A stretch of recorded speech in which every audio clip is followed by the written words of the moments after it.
Well, I grew up in a little country church, and all we had was a sanctuary and a basement with a kitchen, and all that I can remember then, and I was young, I was very young, all I can remember are the women cooking the meals when we had an occasion for a meal.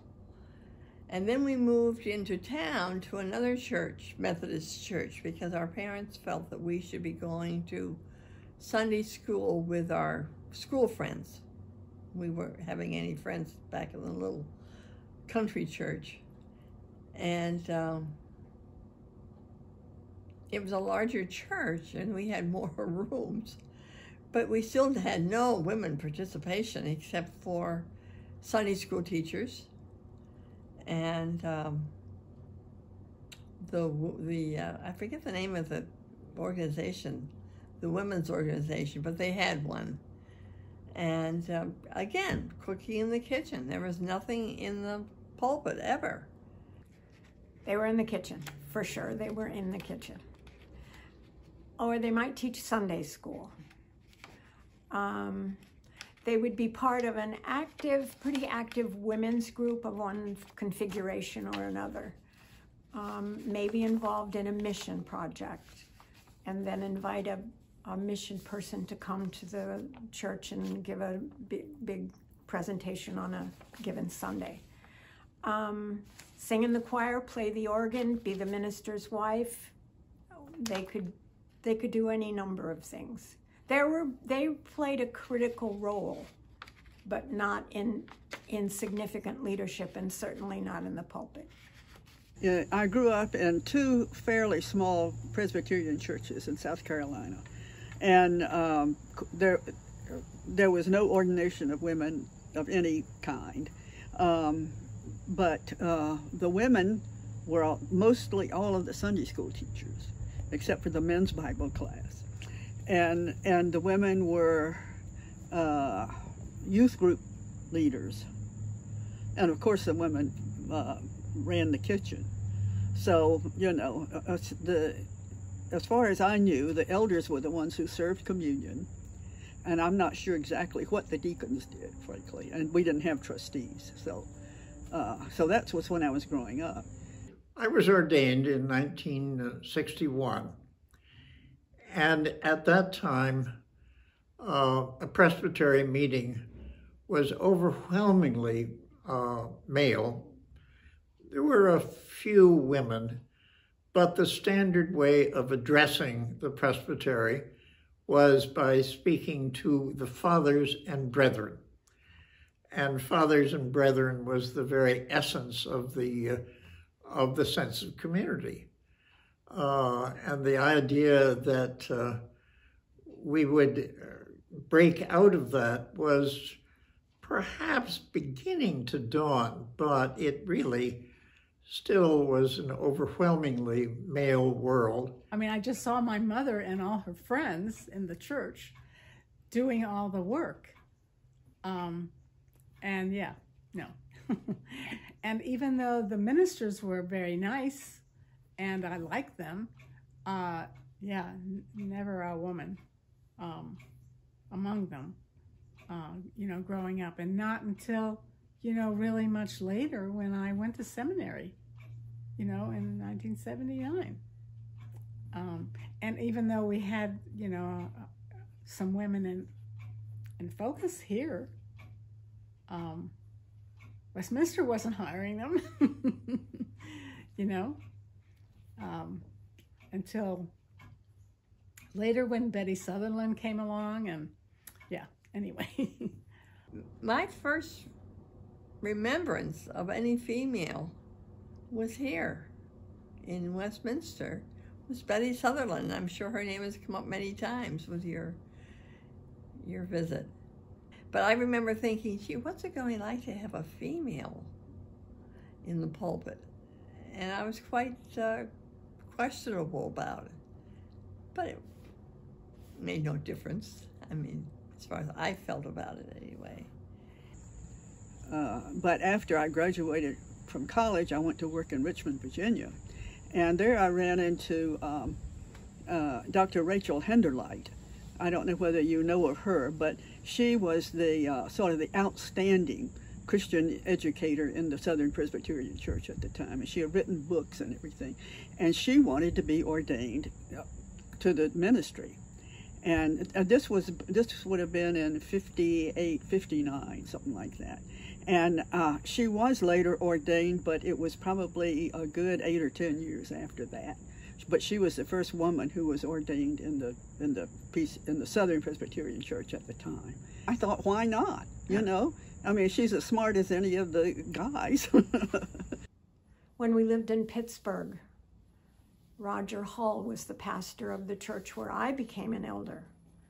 That would be 53 years ago. My son was an infant. I was ordained an elder in the late 70s, and I was certainly not the first one. So you know, by that time they had, say, the 70s, they were ordaining women. My first real memory of a woman elder or deacon wasn't really in my church, but in the church where I worshiped with my fiance, Maud Long. And I just love her name, and I'll never forget her. She was one of those women who really, she did everything in the church, and her leadership was extraordinary, because whenever something needed to be done, she did it, and she did it very well. And she was also a leader in the presbytery. I was very aware of that, not just in the church itself, which was actually a small church. And she was warm and gracious, and every Sunday she hosted all kinds of people in her home for dinner. People that just needed a place to have a meal. She did that. And so we were included. My mother moved to Albany in 1984. I had not previously been involved in a church. My mother was depressed, as many people as you are, after your husband has died, and she agreed that the one thing she would do was join a church.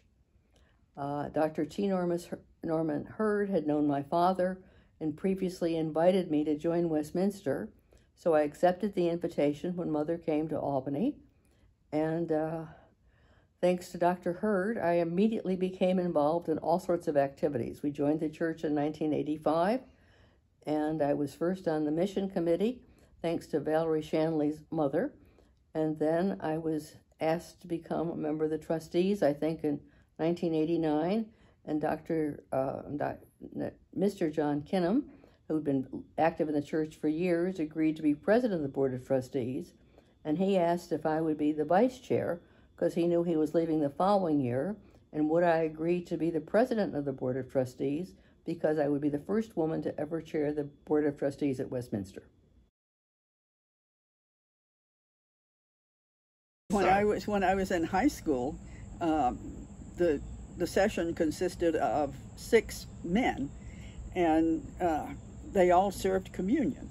And the communion table was set on a tablecloth, and then the communion on top of that, and then another tablecloth on top of the communion elements.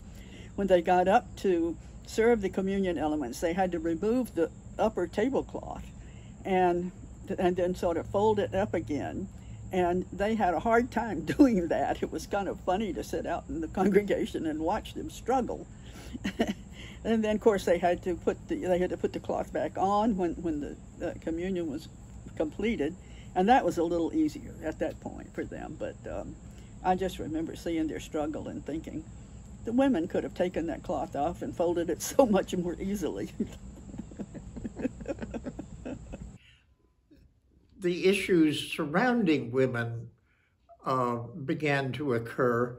One of the big ones was, what do women elders wear when they serve communion? And do they wear pantsuits? Now that was a major Waterloo. When I was an elder for the first time, I remember wanting to make sure that serving communion, was I worthy to do this? Serving communion was a joyful thing too. It's okay to smile. I remember that, seeing people that I knew and passing the plate to them and smiling. And I thought, yeah, this isn't okay. I can do this. I can be an elder. I did have the opportunity at Westminster, thanks to Albert Newman. I helped him serve communion. And that's because he knew that theologically that was okay for me. Whether it was, quote, ethical or not, I don't know. But he did it. As I say, he gave me that opportunity. I wouldn't have had that anywhere else. Certainly Ada Linkletter was the prominent woman in the recent history of the church. Oh, Ada. Everybody loved Ada. She was a real special. Ada was a very remarkable woman. She'd grown up in the church.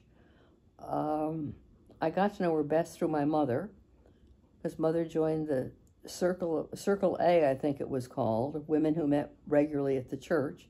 So Mother became one of Ada's friends.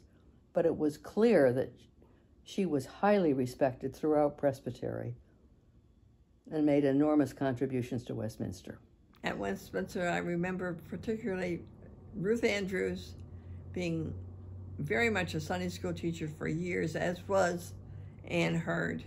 They were two very dedicated Sunday school teachers. And there was another woman too, Ruth Andrews. And Ruth Andrews, when I was on the staff of Westminster, Ruth Andrews and Ada Linkletter, as well as people like Chris Wilhelm and other women in the church that are still there,